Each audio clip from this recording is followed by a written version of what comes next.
இந்த white sick பீ அப்படின்னு சொல்லக்கூடிய அந்த வெள்ளை கொண்டக்கடலை காய்கறிகளை நிறைய துண்டாக்கி சாலடா சாப்பிடக்கூடிய பழக்கத்தை கொண்டு வாங்க. காலை உணவா நம்ம வீட்டுல குட்டி குட்டி பிள்ளைங்க இருக்காங்களா, புரதம் மிக அதிக அளவுல இருக்கணும். நல்ல கண்டிப்பா ஒரு சுண்டல் தினம் காலையில் எடுத்து தோசை பல வீட்டு பெண்களை கேட்டா நீங்க இவ்வளவு நாள் என்ன சமைச்சீங்கன்னா 4,36,000 தோசை சுட்டிருக்கேன் சார். வேண்டாம், இட்லி தோசைங்கிறது வாரத்துக்கு ஒரு நாள் சாப்பிட்டுக்குவோம். லோ கிளைசிமிக் உணவு, சர்க்கரையை மெல்ல மெல்ல மெல்ல மட்டுமே ரத்தத்தில் கலக்கக்கூடிய உணவுல தலையாய உணவு வெள்ளை கொண்டக்கடலை. புரதச்சத்து அதிகமா இருக்கும்.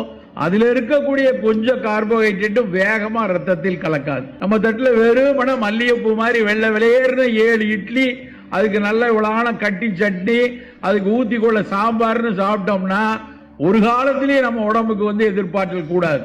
ஏதாவது ஒரு வகையில ஒரு சுண்டல் கொடுங்க.